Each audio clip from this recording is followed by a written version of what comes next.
Okay, so let's unpack this. We're going to get into the story of just this monumental ancient power. A story of organization and, frankly, some terrifying military efficiency. Exactly. We're diving into the Assyrian Empire, a civilization that they basically wrote the blueprint for how to run a superpower in the ancient world. And you really have to start with the geography to get it. This isn't just a story about, a desert kingdom. Right. Their heartland was in northern Mesopotamia, so think modern-day Iraq, centered on the upper Tigris River. Super fertile area. And that position was key, wasn't it? It put them right in the middle of everything. A major, major trade hub. It explains how they started. They weren't conquerors at first. They were merchants. Just merchants. Their main city, Ashur, which was named after their main god, was all about business for centuries. So these were small city-states, not a giant kingdom yet. Exactly. They were focused on these incredible long-distance trade networks. We're talking donkey caravans going thousands of miles, trading textiles and tin for, silver and gold from places like Anatolia. And I've got to assume that kind of wealth starts attracting the wrong kind of attention. It always does. So at what point does protecting the trade routes turn into a full-on military project? It was a gradual thing, a necessary shift. During what we call the Middle Assyrian period, the leaders realized, diplomacy isn't enough. We need force. So they start taking over their immediate neighbors. Right, just to secure the routes. But the real transformation, the big one, starts around 911 BCE. That's the beginning of the Neo-Assyrian Empire. And this is where it gets really interesting, because you have kings like Tiglath-Pileser III stepping in, and they don't just, tweak the army. No, they completely overhaul it. They basically institutionalize conquest. They turn the entire state into the world's first true professional war machine. What does a professional army even mean back then? Because it sounds so modern. It was a profound shift. Before this, almost everywhere else, armies were seasonal. They were farmers. Right, you'd fight in the summer after planting, and then you had to go home for the harvest. Exactly. Your whole military calendar was tied to agriculture. The Assyrians just shattered that. Completely. They had a massive, full-time, standing army. These were career soldiers. They trained and fought all year round. Which gave them this huge strategic advantage. They could attack whenever they wanted. Anytime, anywhere. And it also allowed for specialization. These weren't just guys with spears. No. They were organized into permanent, distinct units. You had your archers, your heavy infantry, your engineers. Discipline was absolute with, clear chains of command units of 10, 100, 1,000. And they had revolutionary gear to go with it. Let's talk about the iron. They didn't invent it, but they perfected its use. That's the key. They mastered the mass production. Iron ore is way more common than the copper and tin you need for bronze, but it's much harder to work with. But they figured it out. Their blacksmiths were churning out standardized iron weapons every year. Swords, spearheads, arrows. How much of a difference did it really make? An iron sword versus a bronze one? It was decisive. Iron is just harder. It holds a sharp edge longer in a fight. And an iron-tipped spear could punch right through the leather armor or even thin bronze shields that their enemies were using. So they're better trained, better organized, and better equipped. And they wore better armor themselves. Sturdy iron helmets, coats of mail. They were walking onto the battlefield with every possible advantage. Okay, so let's move into how they actually fought, because their tactics were just as sophisticated as their gear. They were pioneers of shock and awe, basically. And they had two units that changed the game. First, the heavy chariots. You can almost think of them as ancient tanks. That's a great way to put it. And these weren't the light chariots you might picture. Not just a driver and an archer. Often three guys. A driver, a shield bearer protecting the other two, and then an archer or a spearman. They would charge at full speed directly into the enemy lines. The goal being just pure chaos. Pure chaos. Break the formation, create panic, and turn an organized defense into a rout. But chariots are limited, right? They need flat, open ground. And that's where their foresight was incredible.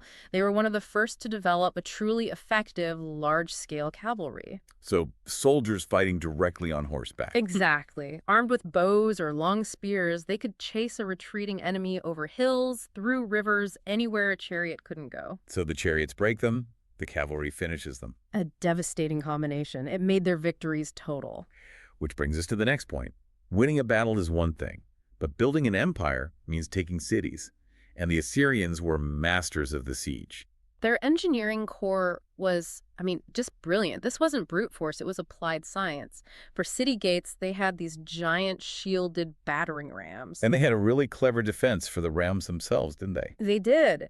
The defenders would try to set them on fire with flaming arrows or hot oil, so the Assyrians covered the wooden rams with wet animal hides. Simple, but effective. It let them just keep hammering away at the gates under fire. And what if the defenders were high up on the walls, raining down arrows? They countered height with height. They built these enormous wheeled siege towers that they could roll right up to the city walls. So their archers could fire down on the defenders. It completely neutralized the city's main defensive advantage. Imagine being inside the walls and seeing that rolling towards you. Terrifying. But what if the walls were too strong to ram? They had other ways. They would dig tunnels Under the walls. right underneath the foundations. They'd collapse a section of the tunnel, and a whole part of the wall would come crashing down with it, creating a breach. Wow. We also see them building these massive earthen ramps, which would take months just to roll their equipment right up to the top of the battlements. Their dedication was just unmatched. Okay, so they conquered the entire region. But ruling a territory that big, from the Persian Gulf to Egypt, that's a whole other challenge. A huge challenge. Yeah. You can't rule that directly from the palace. So they came up with a system that empires would copy for thousands of years. They divided the land into provinces. And put a governor in charge of each one? A governor appointed by the king. Their job was simple. Keep things stable, collect the huge yearly tributes, and report any hint of trouble immediately. And communication must have been everything. How did a governor get a message back to the king in time? This is one of their greatest innovations. They built the first organized state highway system, a network of roads just for royal messengers. As relay stations. Yep. Every so often along the road, a station with fresh horses. A message could cross the entire empire in just a few days. So the king always had the latest intelligence. He could send the army before a small revolt became a big one. Speed was everything. But their control wasn't just about efficiency, it was about psychology. They weaponized fear. Absolutely. They deliberately cultivated a reputation for unbelievable cruelty. Their royal carvings weren't just records, they were propaganda. They'd describe in graphic detail what they did to cities that resisted. The idea was to make an example of one place to terrify 20 others into surrendering. Precisely. And then there were the mass deportations. Right, moving whole populations. It was a cold, calculated strategy. First, it broke local loyalties and power structures, so you couldn't get a major rebellion started. And second, Second, it was about moving skilled labor. They'd move blacksmiths, weavers, farmers to wherever the empire needed them, essentially redistributing human capital to boost production. it's brutally effective, but you have to imagine the level of pure hatred that created. Oh, immense. And that deep, burning resentment would eventually become the fuel for the revolts that tore the whole thing down.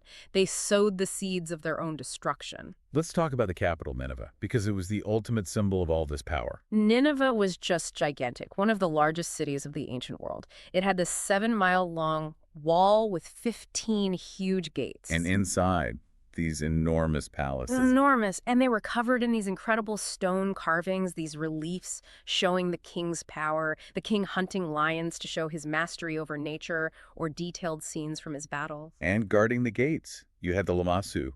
The famous ones. The giant winged bulls with human heads. They were placed there to send a message. What was the message? That the king's power was absolute, that it was God-given. To enter his palace, you had to pass under the gaze of this supernatural protector. It reinforced his untouchable status. But amidst all this military might, you get this one totally unexpected achievement. The library of Ashurbanipal. Right? A library that seems so out of place. Well, King Ashurbanipal was a very rare thing for an ancient ruler. He could actually read and write. He saw knowledge as a form of power. So he started collecting texts. A massive project.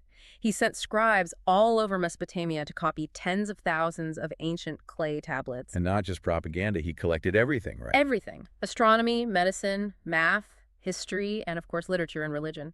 The only reason we have the Epic of Gilgamesh, one of the oldest stories ever, is because he made a copy for his library. And the fact they were on clay is so important. Crucial, because when Nineveh was destroyed, the palaces burned, but that fire just baked the clay tablets harder. They survived. An accidental kill. Exactly. Yeah. And they gave historians this unbelievable treasure trove of information about the entire ancient world. So you have this perfectly tuned machine of an empire, and then in the late 7th century BCE, it just collapses. It was too big, too stretched. The constant wars were a massive drain on manpower and money. And all that cruelty we talked about meant they were constantly putting out fires, small revolts everywhere. It weakened them from the inside. And that created an opening for their enemies. The Babylonians and the Medes, two groups they had kept down for a long time, finally got organized. They formed an alliance. And they went straight for the heart. Straight for Nineveh. In 612 BCE, the Allied army captured and sacked the capital. They burned it to the ground. And without its center, the whole empire just dissolved. It vanished from the map incredibly quickly. It was a paradox, really. They built the most effective system of war and government the world had ever seen. But that same system, based on constant expansion and terror, was ultimately unsustainable. Which leaves you with a pretty big question. If the greatest military machine in history collapsed because the psychological cost of its rule was too high, does real lasting power depend less on the strength of your army and more on the loyalty of the people you govern? A powerful thought to end on. Indeed. Good luck with your studies.